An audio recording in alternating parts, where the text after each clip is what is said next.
something you long believed to be true but realized wasn't? Well, as one of the main opponents of the Illuminati, I always wanted to know what information they had that we have an update on the drowning death of Malcolm-Jamal Warner. Now, according to ABC7, they stated that Malcolm-Jamal Warner had drowned while he was on vacation in Costa Rica. Now, the article goes on to say that Warner had drowned off the coast of Costa Rica on... We finally got a chilling update on the mysterious drowning of Malcolm-Jamal Warner. ABC7 reported that Malcolm tragically drowned while on vacation in Costa Rica, but the details already have people raising eyebrows. According to their article, he went under off the coast of Costa Rica on a Sunday, and that was it. Gone just like that. Now here's where things get real twisted. Katt Williams has been warning for years that Hollywood doesn't play fair, especially if you're a black man who refuses to dance for the industry. He said it straight up. If you don't bend to their rules, they'll ice you out or worse. And when you look at Malcolm's career, it starts sounding less like coincidence and more like a pattern. He wasn't chasing clout, wasn't clowning himself on screen, and he sure wasn't putting on no dress for a cheap laugh. That alone had him blackballed by the same machine he once worked in. Not because he wasn't talented. Everybody knows he was, but because he wouldn't play their dirty little game. And now, after his death, look at the hypocrisy. The same media and celebs who ignored him for years are suddenly crying legend and praising how underrated he was. Too little, too late. But let's be real, where were all these so-called fans and celebrities when Malcolm was alive? Where was all that love when he was out here doing meaningful work on his own terms? Now they're posting tributes like they were riding with him from day one, when in reality they left him hanging. This ain't just about chasing clicks or spinning wild conspiracy theories. It's about seeing the pattern Hollywood keeps repeating. It's fragile, and in the blink of an eye, you never know. You never know. So speaking of legacy, what do you hope that your legacy is? For me, that I will be able to leave this earth, knowing and people knowing that I was a good person. Katt Williams has been screaming this for years as the industry punishes people who say no to their dirty little games. I've spent, so much of the early part of my life listening to, being celebrated on one hand, but paying way too much attention to. So let's break it down. What Katt exposed, what Malcolm stood for, and why the flood of fake praise only came pouring in after he was gone. Malcolm-Jamal Warner, the beloved Theo Huxtable from The Cosby Show, passed suddenly on July 20th, 2025. He was on a family trip in Lyman, Costa Rica, just trying to enjoy time with his 8-year-old daughter when tragedy struck. They got caught in a deadly rip current. And here's the kicker. This beach is already infamous for strong currents and barely has lifeguards. That day, not a single guard was on duty because resources were shifted elsewhere after other recent accidents. Surfers nearby jumped into action, one saving Malcolm's daughter while another risked his life going after Malcolm himself. But by the time first responders reached him, it was too late. He couldn't be revived. The official word, death by asphyxia from drowning. The surfer who tried to help was left fighting for his life in a hospital. Later, the autopsy dropped, confirming it as an accident. But people can't help side-eyeing the timing and the industry's sudden flood of love, calling him a legend only once he was no longer here to speak for himself. The reason Malcolm's death cut so deep is because he was one of the rare Hollywood child stars who actually grew up right and never sold out. No scandals, no clown acts, no broken families, just pure talent and discipline. He built himself into a multimillionaire, stacked an Emmy nomination, won a Grammy for his music, dropped poetry, directed, acted, and spoke up as a social activist. On top of that, he was happily married, never divorced, and a hands-on father who raised his daughter with love and stability. No messy drama, no kids all over the place. Everybody who ever worked with Malcolm had nothing but respect for him. He was a walking blueprint of how a strong man carries himself in this world. But then suddenly, this man who had perfect health, who was literally in paradise with his family, dies in a freak accident at just 54? That's the part that feels so unreal. The only tragedy in Malcolm's story is how short his life was, because otherwise, he absolutely crushed it and left us with an example of how to live with purpose and dignity. These are the first things we saw when we pulled up to the beach. Signs in Spanish and English warning people about potentially hazardous conditions. This sign even giving a roadmap for how to escape a rip. But here's what people don't want to admit. Hollywood ghosted him while he was alive. And now, Katt Williams' warnings start to feel louder than ever. Malcolm didn't fall off. He walked away from their dirty circus. After The Cosby Show, he could have chased big sitcom checks, goofy slapstick movies, and every loud network role that was thrown at him. But he said no. No to roles that made black men look like jokes, no to dresses, no to shuffling around for cheap laughs. He demanded respect on screen, and that's where Katt's message hits hard. For years, he's been shouting in interviews, stand-up specials, podcasts, the industry punishes those who refuse to play along. Rican Beach, where officials say a dangerous rip current swept away Malcolm-Jamal Warner, the Cosby Show star, drowning in secluded paradise on Sunday. What makes that beach so treacherous? You know, it's similar to other beaches where there are strong rip currents that are deceiving. Mike Geist helps run a volunteer lifeguard organization here. He says while no lifeguards were on duty that day, Geist's friend, who happens to be a trained lifeguard, was there to surf and discovered Warner unresponsive in the water. Costa Rica's Red Cross says they were able to rescue another man alive who was taken to a clinic in critical condition. Rica, Jesse, officials say Warner's autopsy is now complete.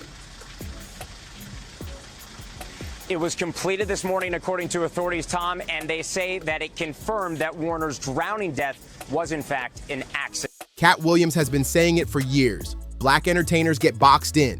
If you want to make it big, Hollywood tells you to play a character, put on the wig, do the clown act, and sell out for laughs. And when Katt refused those roles, the suits, the buffoonery, the loud caricatures, they branded him as difficult, crazy, and unreliable. That's the game. Malcolm faced the same wall, but in his own way. He had the talent, the discipline, the brains. But because he didn't fit their formula, because he refused to coon for the camera, Hollywood benched him. But here's the thing. Malcolm didn't even care about their approval. He was thriving without them.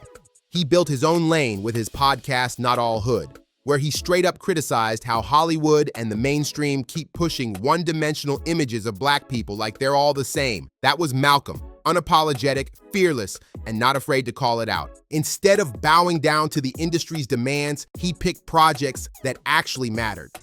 So even before conception, we were very clear we were having a girl.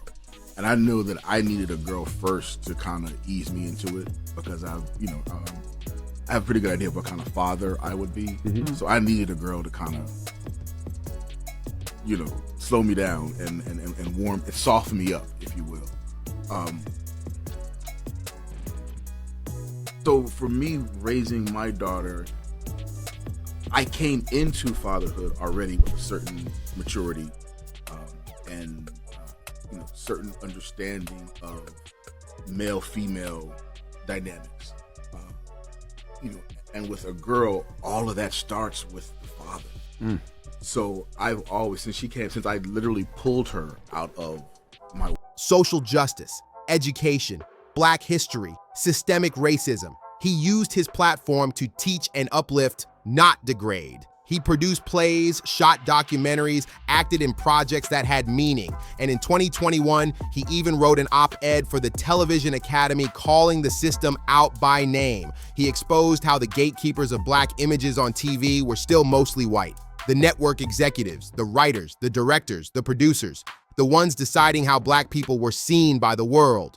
Malcolm knew the doors only open a crack when it benefits the industry, then slam shut again when they're done exploiting us. And that's the part that makes people furious, because the very system that ghosted Malcolm while he was alive is now busy rewriting his story. Suddenly, every media outlet is calling him a legend, every celebrity is posting tributes, and every platform is filled with rest in peace posts like they never looked past him before.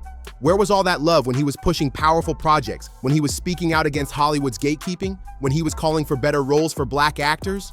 It was silence then. Now it's fake praise. Katt Williams warned us about this exact playbook. He said once you stop dancing for them, they push you out. But the second you die, you're a legend. It's a way to clean up their own image while still keeping control of the narrative. Of us make choices. I think it's not a biggest choice for others. I'm saying at the end of the day, Kevin doesn't have to worry about what people are going to say about him wearing a dress because of the long line of dress-wearing people before him. So now we have Big Mama's house 1, 2, and 3. Yeah. I've never seen Medea in a pantsuit. I think she wears dresses. So now I'm saying, why are we picking on poor little Kevin Hart? Because it was his turn next. Some of us are against the Illuminati, and we are against the Illuminati at our own detriment. When people are against the Illuminati, then they get punched in the face all the time. The press hates them, and nobody likes them. End quote.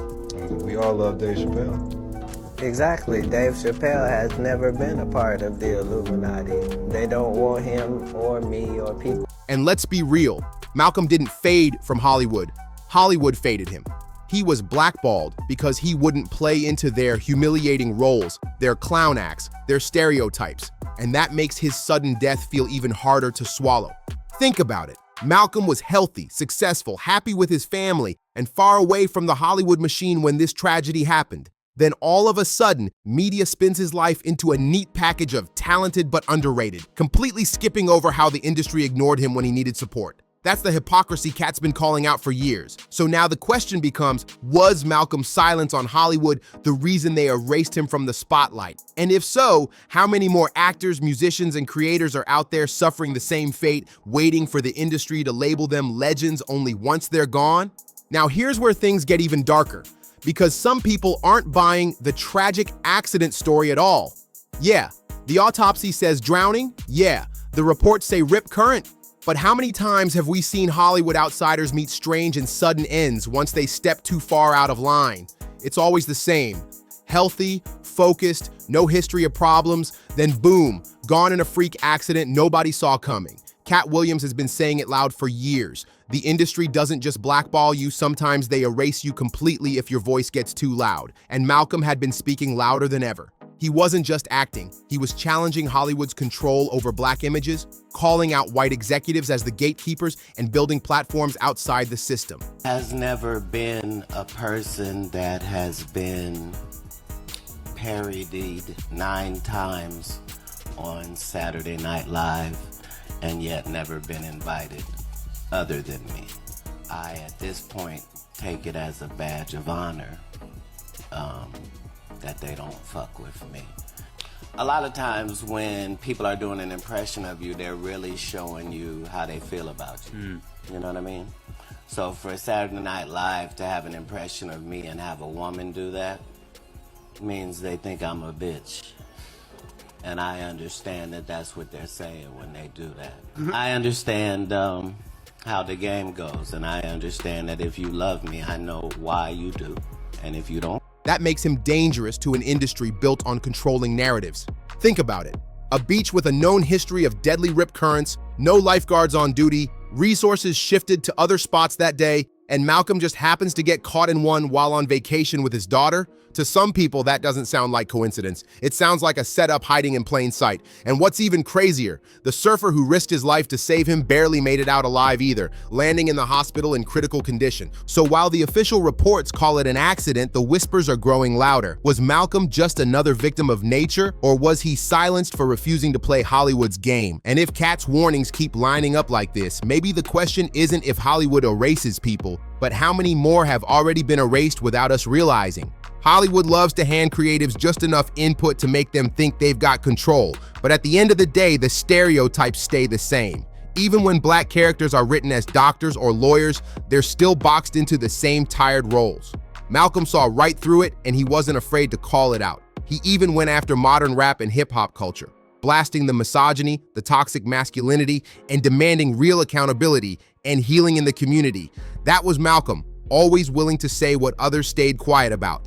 And let's not forget last year's Kendrick versus Drake beef. While the internet was hyped and the blogs couldn't get enough, Malcolm cut straight to the truth. He said hip-hop only gets headlines when it's tied to negativity, beef, or destruction, never when it's about growth or unity. That's why Katt Williams' words ring so loud right now. Which, you know, they talk about how much they hate each other and give all these references to violence and that sort of stuff. Yeah. Do you think, even though we enjoy those songs and they're bops, do you think that has a detrimental impact upon the culture ultimately? Ultimately, yes. It's been normalized for, you know, us to call ourselves the N-word, right? And we like to talk about how we've taken the power of that word back. But I'm of the school of thought. If I'm trying to speak love and upliftment to my brother, why am I going to borrow a word from people who use the word because they hate me? But we get caught up in, oh, well, we're turning the N-word into a positive. But our music is not reflecting positivity, love, and upliftment of our culture. And we're at a point now where so much of our, especially our music, so much of our black music, when you strip away the music and just listen to the lyrics, so much of our black music is really anti-black. Oh, you think so? When you think about it, think of, you know, I mean, you almost cannot have hip-hop without talking about drugs, using the N-word, and murking somebody. Right. You know, or calling a female, you know, a bitch or a hoe. Like that's become such we've normalized that so much that I think we need a space where we can say, wait a minute, wait, that's not all. He's been saying for years, the industry only lifts you up if they can control the narrative. Malcolm refused to play along. He wanted to show black men as intelligent, layered, and fully human, not one-note stereotypes. But instead of respecting that, Hollywood expected him to stay stuck in that old teen heartthrob box or take clownish sidekick roles just to keep the checks rolling. He said no, and while others in his era blew up by leaning into stereotypes, Malcolm chose respect over easy fame. That came with consequences, and heavy ones.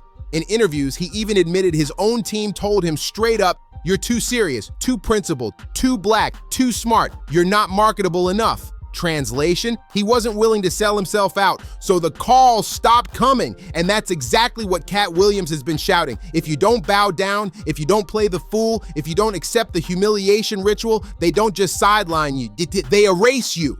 But now that Malcolm is gone, suddenly Hollywood and the media can't stop talking about him. Tributes pouring in, social media full of posts, articles calling him a legend and a pioneer. But where was all this love when he was alive? When he was building real work on his own terms, they left him in the shadows. Because Malcolm didn't chase cheap fame or fall for Hollywood's traps, the big platforms and award shows barely acknowledged him. Now, all of a sudden, streaming services are hyping up unreleased projects, networks are scheduling tribute specials, and celebrities are posting heartfelt stories like they were there for him all along. Overnight, they flipped him into the perfect, safe black icon, the kind they can profit off of without ever having to deal with his voice again. And that right there is the industry playbook. They don't uplift you for standing firm, for being real, for refusing to sell out. No, they wait until you're gone, then repurpose your image for brand building, woke points, and profit. Katt Williams called this years ago, the system only acknowledges black talent when it fits their narrative and when the person is no longer around to push back. So here's the real question. Is this sudden wave of love genuine respect, or just Hollywood's cleanup routine after the fact? There should be a moratorium on both of those words in hip-hop because it's low-lying fruit, it's so easy, everybody fucking does it, to the point that it's corny. Like there are MCs who I love, who I cannot listen to anymore because I love J. Cole, but I had to stop listening to J. Cole because I got tired of hearing nigga and bitch as much every 2 sentences, because he's proven himself to be such a incredible lyricist that you think it's just too low-hanging fruit for him to use those words. I feel like because let's not forget, Malcolm's refusal to sell out is the very thing that got him sidelined, ignored, and erased while he was still here. He wasn't just another celebrity. He was one of the rare few who stayed grounded, thoughtful, and committed to his values in an industry that rewards the exact opposite. He chose purpose over popularity, and that made him too real for them to celebrate while he lived. His death is tragic, yes, but it's also a wake-up call, a reminder of how rare it is to see someone in Hollywood move with integrity and never fold to the pressure. So what do you think? Was Malcolm pushed out because he wouldn't play the game? And why does it always take death for the industry to finally pay attention? Drop your thoughts in the comments, hit that like button, subscribe, and I'll catch you in the next video.